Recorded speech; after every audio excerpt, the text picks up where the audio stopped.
방금 소개받은 그 한국과학기술정보연구원의 이봉석입니다. 제가 이제 지능형 인프라 기술 연구 단을 맡고 있는데요.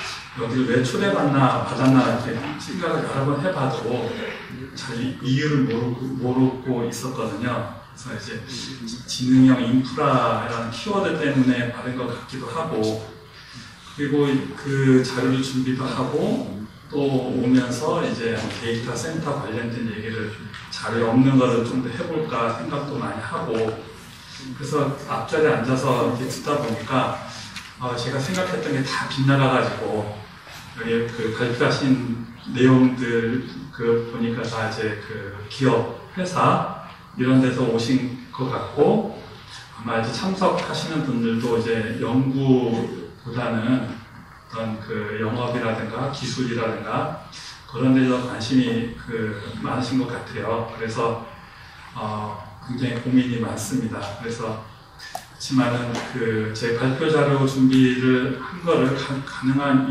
인공지능에 대해서 이해하기 쉽게 준비를 했고, 그리고 데이터 입장에서 어떻게 이제 컴퓨팅에 연결하나 이제 그런 거를 해야 되는데, 좀 더 여러분한테 이제 이해를 좀 돕기 위해서 제 연구했던 배경을 설명을 드리면은, 제가 이제 키스티 슈퍼컴퓨팅 센터에서 한 10년 이상 라지 스케일 계산, 병렬 컴퓨팅 그런 거를 좀 했었고요.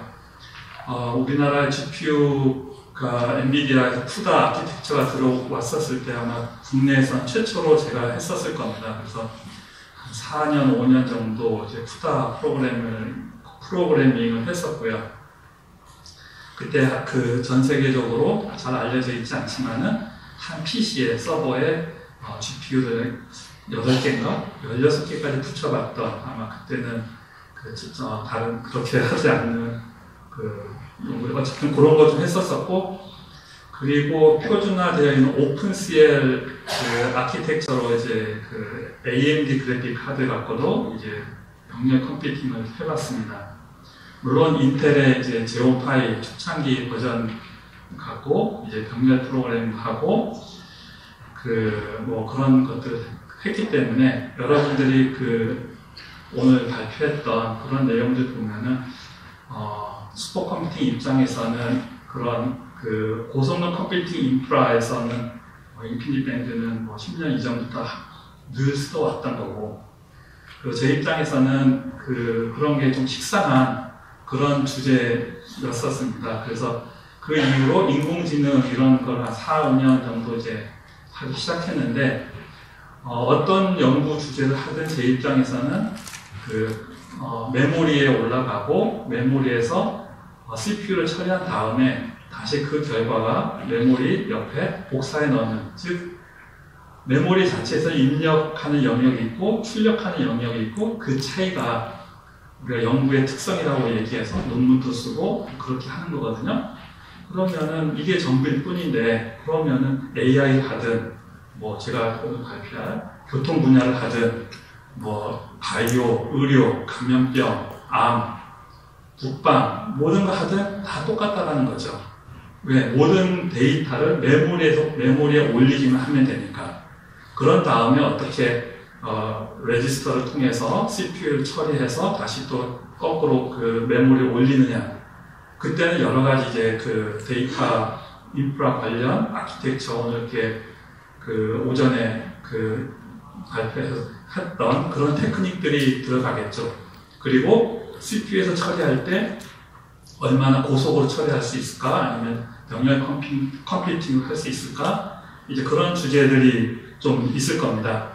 어쨌든 제가 아주 최근에 하드웨어 이런 또 일을 하지는 않기로 마음 먹었기 때문에, 그래도 인공지능 텐서플로우라든가 파이토치 갖고 코딩을 하는데 GPU를 샀습니다. 4대 샀는데 한 대당 얼마인지 아세요? 가격이? GPU 가격은 GPU 속에 있는 글로벌 메모리 크기에 따라서 증가합니다. 예를 들어 3기가 했었을 때는 100만원 단위, 4기가, 5기가, 6기가 넘어가면은 2배 이상 뛰죠. 그래서 400만원, 그리고 그 12기가 이렇게 되면 1000만 원 이제 넘어가요.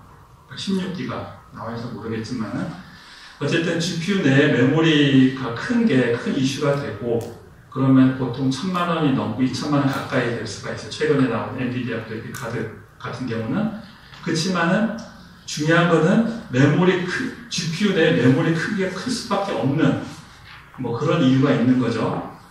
왜냐하면 너무 빠른 계산을 하기 때문에 메모리에 많이 올린 메모리를 재사용하는 그런 알고리즘이면은 최적의 그 GPU라든가 슈퍼컴퓨터에 잘 맞는 그런 그 알고리즘인데 과연 그런 게 뭐가 있냐? AI 쓸 때 있느냐?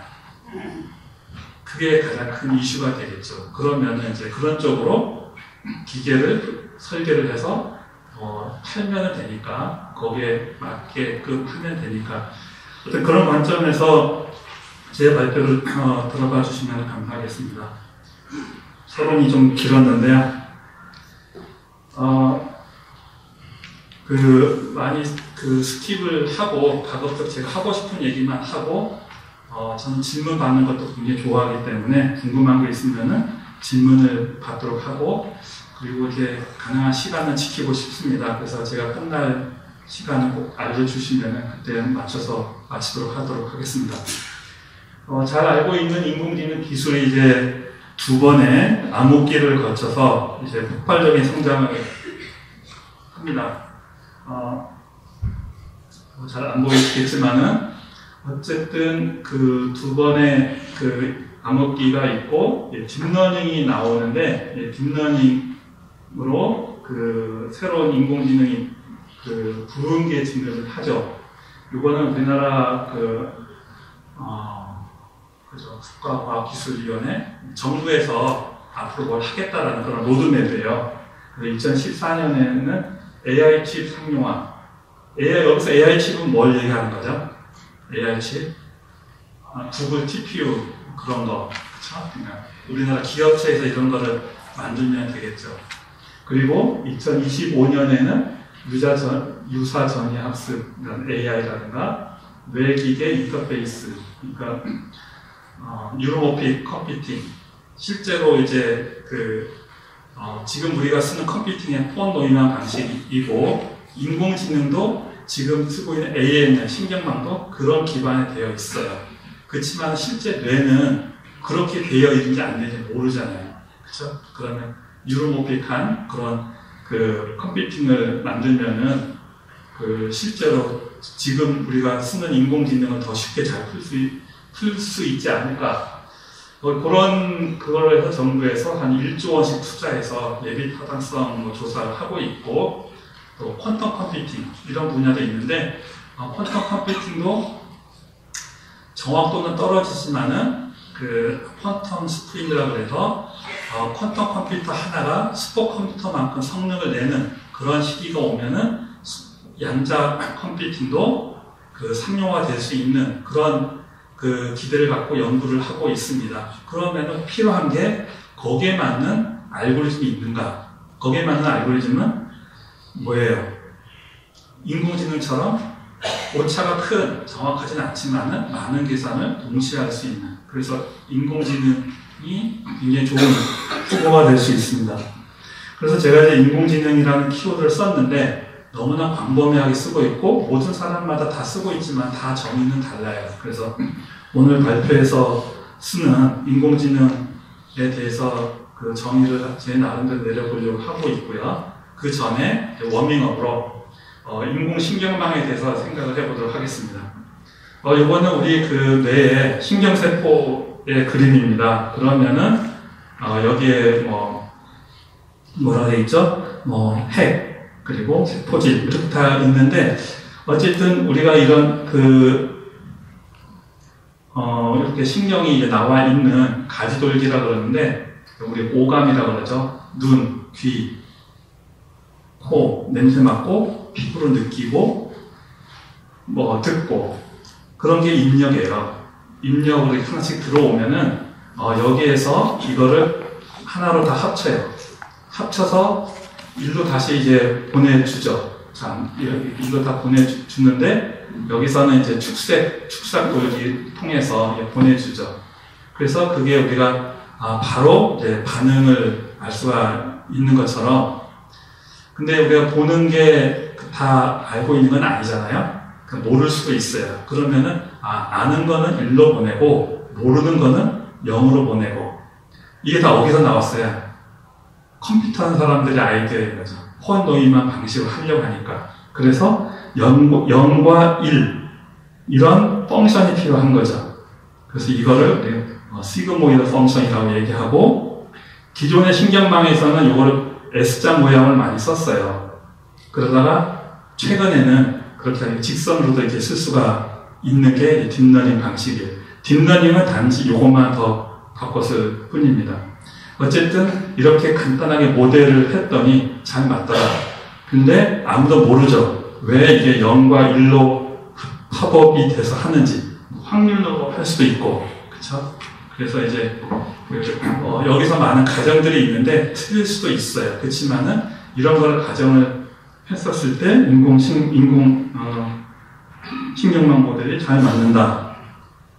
그래서 인공지능이라는 것은 굉장히 광범위합니다. 그리고 기존에 기계학습도 많이 썼었고요. 인공신경망은 아까 보셨던 거는 데이터 기반의 지도학습이에요. 데이터 기반의. 그리고 아까 얘기했던 데이터 기반의 지도학습을 가능하게 하는 게 딥러닝이고요. 물론 데이터 없이 강화학습, 알파고의 핵심 알고리즘이죠.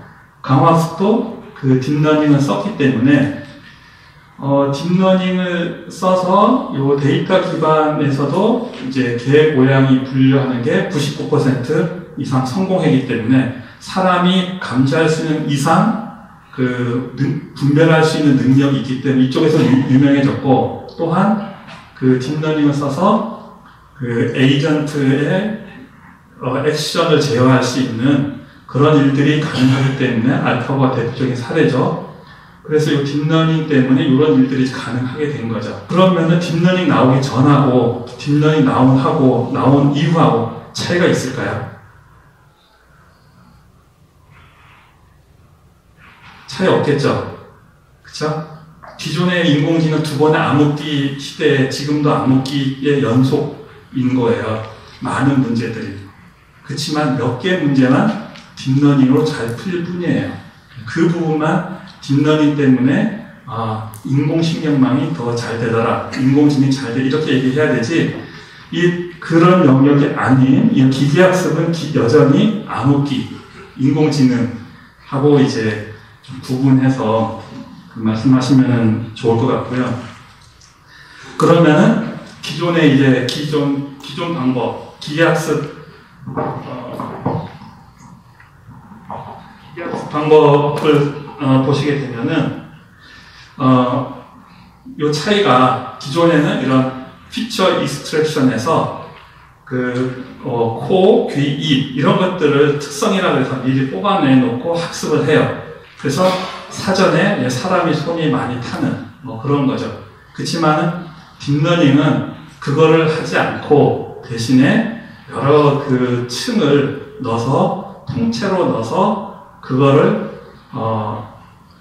여러 작은 필터의 반복을 통해서 그런 특성들을 뽑아내는 그런 기술이에요. 그게 이제 딥러닝 기술인 거죠. 즉 딥러닝은 통으로 계산하는 방법이고, 기존에 있는 방법은 사람이 수작업으로 피처라는 것을 뽑아내서 그 피처만 갖고 학습하는 그런 방법이 되겠습니다. 그래서 두 개의 차이는, 기존에는 이게 그러면은 큰 계산이 안 됐었었는데, 금방 빨리 넘어가도록 하겠습니다. 어쨌든 요 딥러닝은 신경망의 은익층이라고 하는 그런 층 개수가 증가되면서 이제 쉘로우라는 거는 1개, 8개, 이렇게 층수가 증가되면서 정확도가 이제 오차에 22%, 16%, 6%, 3.5% 이렇게 내려갔어요. 즉 152개 딥하죠. 히든 레이어까지 썼었을 때 이렇게 오차가 줄어드는, 즉 오차가 줄어드는데 이 정도 오차는 사람보다는 더 정확하다. 그렇기 때문에 딥러닝이 이제 유명하게 되는 거죠. 그런 문제들이 있는 겁니다. 그래서 이제 우리가 컴퓨터에서 딥러닝, 즉 딥러닝 중에서도 지도학습을 하려고 하면은 데이터가 있어야 되겠죠. 데이터가 있다고 해서 모든 걸 다 쓸 수 있느냐? 안 그렇습니다. 데이터가 있으면 그걸 뭘 해야 되냐 그러면은 레이블링을 해야 돼요. 예를 들어서 쓰레기 모이는 게 다 데이터라고 그러면은 누군가 그거를 다 분류를 해줘야 돼요. 사람이 수작업으로. 그걸 레이블링이라고 그러고, 그 레이블링 어디까지 하느냐? 100% 완벽하게 해줘야 돼요. 그러고 난 다음에 ANL, 인공식량만 하는 거예요. 그러면 의문이 들죠. 데이터 100% 다 구분했는데, 엑셀로 정리됐는데, 굳이 인공식량만 쓸 필요가 있느냐? 그쵸? 엑셀로 통계 처리해도 되죠? 답은 같게 나오겠죠. 그쵸? 그치만은, 딥 했었을 때, 통계 처리에서 나올 수 없는 그런 패턴이 있으면은, 그건 또 잡아낼 수가 있는 게 이제 딥러닝의 특성이 되겠습니다.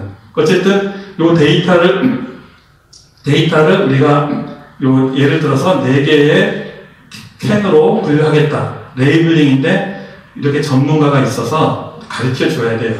4개로 할지 3개로 할지 뭐 이런 것들. 그리고 가르쳐 주는데 이게 어떻게 하느냐. 잘 모르죠. 플라스틱 캔 이게 명확하게 구분이 될까요? 잘 안 되죠. 안 되지만은 이 통이 4개가 있다 그러면 어쩔 수 없이 넣는 게 있죠. 그런 오차들이 좀 있어요. 어른도 전문가도 구분하기 어려운 데이터들이 있어요. 그럼 그거를 분류를 했었을 때 이 통에 들어가 있는 데이터들은 정말 잘 분류되어 있는 것일까? 의문이 들죠. 예를 들어 여러분들이 이렇게 직접 재활용 분류 했었을 때 정확도가 몇 퍼센트 될까요? 95%는 굉장히 잘 분류가 된 거겠죠. 그쵸? 그래서, 구글에서 이런 숫자를, 송글자를 알바를 시켜서 분류를 해요. 이거는 6, 이거는 1. 사람마다 다 다를 수가 있겠죠. 그렇지만은 그렇게 분류를 한다고 하면은 그 분류의 정확도가 얼마나 될까? 애초에 데이터 레이블링 할 때 오차가 있어요. 95%, 5% 정도 오차가 있을 수 있어요. 그걸 딥러닝 하면은 정확도가 99.9%로 올라가는 그런 게 이제 딥러닝이 되겠습니다. 레이블링 잘 된 데이터는 이렇게 타이타닉 데이터처럼 일일이 이렇게 수작업을 다 해놔야 레이블링이 잘 되어 있는 그런 데이터가 되겠습니다. 그래서 저는 교통에 대해서, 교통 데이터에 대해서 인공지능의 지도학습을 어떻게 적용할 것인가, 그런 데이터 없는 그런 경우는 또 어떤 방법을 쓸 것인가. 여러분들 데이터 센터 만들어서 그걸 어디 서비스하든 어디 납품하든 할 때 이런 특성을 정확히 알고 있어서 얘기를 해주면은 고객들이 좋아하겠죠. 그래서 요거는 데이터가 있는 건데 굉장히 큰 데이터가 필요로 하죠. 왜냐 그러면은 이미지 데이터니까. 그래서 컨볼루션 뉴럴 네트워크에 대해서는 디테일하게 얘기하지 않겠지만은 필터 사이즈를 증가시키다든가 이미지 사이즈를 점점 작게 만들면은 어쨌든 요 이미지의 필터를 이거를 100개 정도 레이어를 하게 되면은 이미지에 있는 특성들을 우리가 뽑아낼 수가 있습니다. 그쵸? 여기 새 한 마리가 있는데 새 한 마리를 이렇게 요 작은 사각형을 필터를 이렇게 쭉쭉 모든 다 스캔하는 거죠. 그리고 그거를 이렇게 전체적으로 다 하게 되면은 여기에 있는 곡면이라든가 이런 것들을 우리가 초기에 입력을 넣지 않고 요 새에는 요 그림을 새라고만 알려주면은 여기에 있는 신경망에 있는 웨이트가 최적화되면서 여기에 이제 확률로 나올 거예요. 4개가 있다 그러면은 예를 들어 새 있는 쪽에서 뭐 80% 이상 이렇게 확률로 나온다 그러면은 저거를 새, 1, 나머지 0 이렇게 구분하는 방법이 컨볼루션 뉴럴 네트워크인데 교통에서는 이런 데이터가 없어요. CNN 데이터가. 그래서 교통에서는 도로가 있으면은 이 차들의 속도를 측정하는 거는 데이터가 있습니다.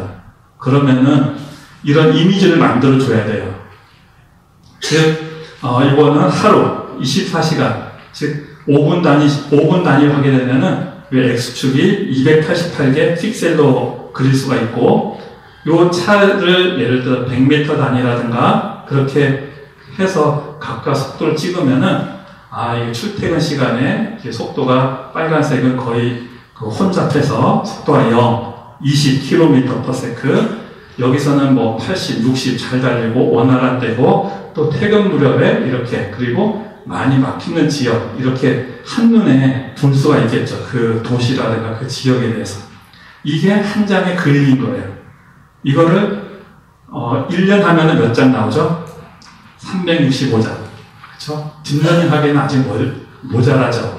한 10년 하게 되면 3,000장. 그래도 모자라요. 얼마 정도 있어야 되냐면은 엠리스트 같은 거, 아까 숫자 데이터 같은 거 6만 장 갖고 데이터를 분류를 하고 있습니다. 그래서 이런 게 굉장히 수작업이 많이 들어가고 딥러닝 인공신경망 하기 이전부터 데이터 처리하는데 많은 시간이 걸려요. 전 처리하는데. 그러면은 어떤 기계를 만들어서 팔아야 될까요?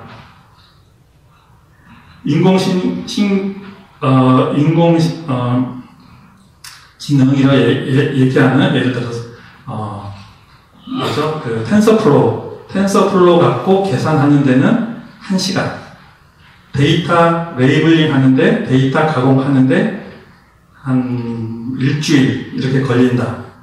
그러면은 보통 데이터 만들어서 걸린 데는 그냥 PC에서 엑셀을 하라고 그래요. 그리고 인공신경망에서는 계산 1시간에 끝내요. 그걸 라지 스케일 계산이라 그래서 그런 제품 만들어서 팔고 싶어요.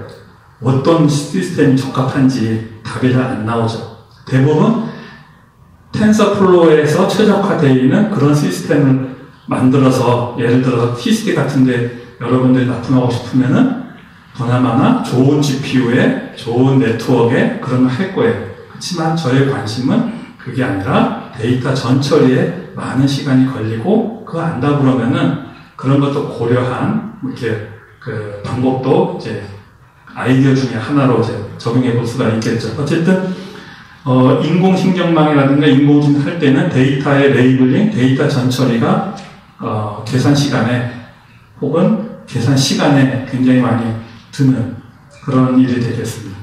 RNN은 리커런트 뉴럴 네트워크인데 그러면 데이터가 있지만은 데이터에 레이블링 할 수 없는 그런 데이터인 경우 그럴 수가 있죠. 데이터에 레이블링 할 수가 없어요. 그렇지만은 그게 매번 반복돼요. 그래서 간단한 순환신경망 예제인데 이거는 이제 여러분들 워밍업으로 한번 보시면 되겠습니다. 직장 생활 하다 보면은 저희 회사 같은 경우는 구내 식당이 없어서 한 5분 밖에 나가면 민간 식당들이 굉장히 많거든요. 그래서 매주 점심 식사를 먹어야 돼요. 그러면은 매번 짜증나는 거예요. 월요일부터 어디 가지 기다리기도 하고 갈 데가 뻔한데도 불구하고 어디 먼저 갈지까지 항상 모르는 거예요. 그래서 이제 그런 문제라고 이제 보시면 되겠습니다. 그래서 어떤 요리사가 이 친구가 요리를 하는데 좀 바쁘기도 하고 3가지밖에 요리를 못해요. 돈가스하고 짜장면하고 김치찌개 이 3가지밖에 못 만들어요. 그렇지만 만드는 것도 그 돈가스 다음에는 꼭 이 짜장면을 만들고 짜장면 다음에 김치찌개를 만들고 다시 이거 하고 난 다음에 요걸 또 만들어요. 반복적으로 굉장히 지겹겠죠. 예를 들어 룸메이트다 그러면 이제 같이 먹는 사람 입장에서는 다른 것도 먹고 싶은데 그렇지 않아요. 그래서 이것만 만드는 그런 문제라고 하면은, 근데 이제 그 친구가 날씨가 좋으면은, 이렇게 운동하러 가고, 등산 가고, 피크닉 가고 바빠요. 그 집에 좀 늦게 들어와요. 그러면은 그 첫날 만들었던 요리를 다음날을 새로운 걸 해야 되는데, 시간이 늦게도 시간이 없어서 첫날 먹었던 남은 음식을 먹어요. 그래서 이제, 그치만은 이제 비 온 날은 좀 일찍 들어와서 이제 원래 패턴대로 이렇게 만든다라고 해보면은 날씨에 따라서 이 사람이 만드는 패턴이 또 달라지죠. 예를 들어서, 날 좋은 날은 김치찌개 먹었는데, 날이 좋아서, 화요일날 날이 좋아서 놀다 보니까 늦게 와서 같은 거 먹게 되고, 수요일날 비가 오니까 원래 패턴대로 이제 김치찌개나 돈가스를 먹게 되고, 날 좋으니까 또 남았던 음식 먹게 되고, 비 오니까 또 새로운 패턴대로 이렇게 먹는 거죠. 즉, 우리가 데이터 레이블링 하지 않았지만은 시계열 데이터, 우리 과거에 많은 데이터 중에 우리도 모르는 사이에 어떤 패턴이 있다는 거죠. 그 패턴을 찾아 내면은 리커런트 뉴럴 네트워크, 순환신경망으로 적용해 볼 수가 있습니다. 그래서 이 데이터는 고속도로에서 경부고속도로, 부산 다가가는 지점, 한 지점은 톨게이트 근처에서 5분 단위, 이건 아침 새벽 교통 데이터인데, 여기까지는 원활하다가 여기서부터는 이제 쭉 정체가 되다가 한 8시, 9시 넘어서부터 다시 풀리는 이제 그런 패턴이, 요거는 실제 측정하고, 요거는 딥러닝의 롱 쇼텀 메모리, 리커런트 뉴럴 네트워크의 한 종류예요. 뭐 이렇게 해서 여러분 이렇게 쫄지 마세요. GitHub 치시면은, GitHub에 LSTM 이게 치면은 여러분들이 원하는 코드들이, 오픈된 코드들이 한 10개, 20개 나올 거예요. 그걸 받아서 여러분들 PC에서 돌리시면 돼요. 저는 이것도 데이터 센터, 슈퍼컴퓨터에 계산한 게 아니라, 이런 데이터들은 계산 시간이 짧아요. 왜? 전처리가 오래 걸리지, 이런 거를, 그래서 인공신경망의 지도학습, 데이터 있는 거 갖고 팔려고 하면은, 데이터 있는 거 갖고 하려고 그러면은, 계산 시간이 제 경험으로는 그렇게 길지 않아요. 그래서 이런 쪽 접근하려고 그러면은, 데이터 전처리 부분이라든가, 그런 쪽으로 이제 접근을, 해야 되지 않을까, 그런 생각이, 들고요. 요거는 비슷한 건데, 요거는, 뭘로 계산했냐 그러면은, 54 코어 있는 2소켓 CPU에서 계산을 한 거예요. 그래서 이건 한 2, 3일 이렇게 걸리죠. 그래서 강남구, 노년대로 이렇게 남북 쪽 향하는 요 도로에 대해서 교통 혼잡에 대한 거를 이렇게 그림으로 힛맵이라 그러는데, 힛맵으로 그려서 이거를 리커런트 뉴럴 네트워크를 계산했던 그런 사례가 되겠습니다. 그러면은 마지막 세 번째 장으로는 데이터가 없는 경우 어떻게 할 것인가. 데이터 없는 경우에는 인공지능의 딥러닝으로 이제 할 수가 있는데, 이게 컴퓨터 계산 시간이 많이 걸려요. 그래서 데이터 센터에서 어떤 서버 구축 및 서비스 이런 운영할 때는 오히려 이런 쪽으로 접근하는 게 굉장히 효율적이고 의미가 있을 겁니다. 그렇지만 우리나라에서는 이런 강화학습 하는 데가 많다? 많지 않다. 많지 않죠. 다 데이터 있는 것만 갖고 인공지능을 얘기하고 있기 때문에 데이터 없는 거 갖고 하는 거는 많지 않아요. 성공 사례는 구글, 알파고, 그죠? 알파고는 GPU 서버를 갖고 한 달간 계산하죠. 그게 다 데이터 없는 거예요. 데이터 있는 게 한 게 아니라. 그렇기 때문에 데이터 없는 걸 강화학습 시스템 갖고 팔고 싶으면은 그런 연구자를 좀 찾으셔요. 저 연구하고 있습니다. 강화학습 이런 쪽으로.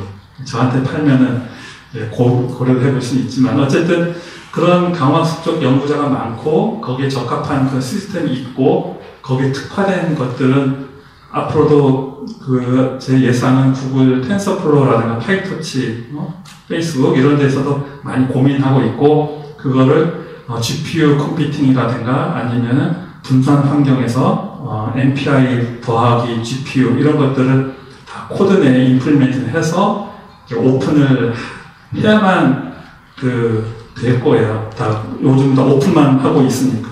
자, 그러면 마지막으로 강화학습에 대해서 한번 공부해 봅시다. 요 G가 있는데 G가 요 치즈를 먹으려고 그러면은 문제 정의를 해야 돼요. 환경. 자, 환경은 이런 정사각형 모양의 이런 미로를 만들어 놓고 G는 에이전트라 그래요. 치즈는 보상이라 그래요. 자, 그러면 모르는 거 두 개 남았죠. 상태하고 행동. 자, 행동은 뭐냐면은 요 G, 에이전트가 할 수 있는 행동 우리가 정의하는 거예요. 오른쪽으로 한 칸 가든 왼쪽 한 칸 가든 위, 아래 네 가지밖에 행동할 수 없어요. 한 번에.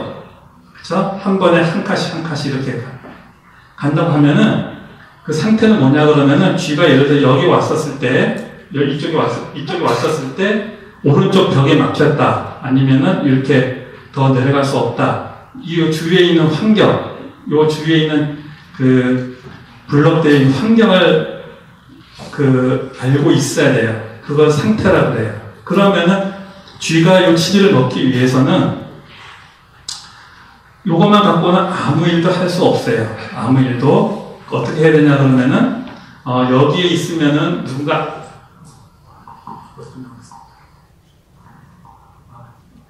네, 3분에 마무리하도록 하겠습니다. 그렇게 하는 게 이제 Q라는 거에 대해 물어보시면 될 것 같고요. 실제로 도로에서 강화학습 자율주행 문제를 이렇게 적용을 해볼 수가 있습니다. 그래서 마지막인데요. 저희들이 하는 프로젝트 중에 하나가 대전시의 교통 혼잡 문제를 푸는 건데 가장 큰 문제가 뭐냐 그러면은 교통 혼잡을 예측을 하려고 그러면은 데이터를 수집을 해야 됩니다. 그 방대한 데이터를 수집하는 데이터 센터가 있어야 되고 그 데이터 센터에서 데이터를 처리를 하고 나서 실제 이제 다른 컴퓨팅 서버에서 인공지능으로 딥러닝을 이용해서 계산하는 그런 방법으로 이제 진행을 하려고 하고 있습니다. 그래서 요 과제의 핵심은 대전시의 데이터를 이용해서 교통 혼잡 문제를 푸는데 아까 얘기했던 리커런트 뉴럴 네트워크하고 CNN 컨볼루션 두 개를 합한 그런 코드가 딥 트래픽 컨제스션 약자로 딥 트랙이라는 그런 게 되어 있습니다. 그래서 대전시에 있는 데이터를 협력해서 받기로 했지만은 어쨌든 그런 데이터를 잘 받고 받는데 물론 기기가 있어야 되겠죠. 서버가 있어야 되겠죠. 그래서 저희들도 그런 거를 구축하려고 물론 데이터 받는 데는 데이터 센터 여러 개 있지만은 그리고 그거를 실제로 계산하는 그런 문제를 저는 이제 지능형 인프라 기술 연구의 일부로 진행을 하고 있습니다. 시간이 다 돼서 질문을 받아야 되는데 질문은 다음 쉬는 시간에 받도록 하고 여기서 발표를 마치도록 하겠습니다. 감사합니다.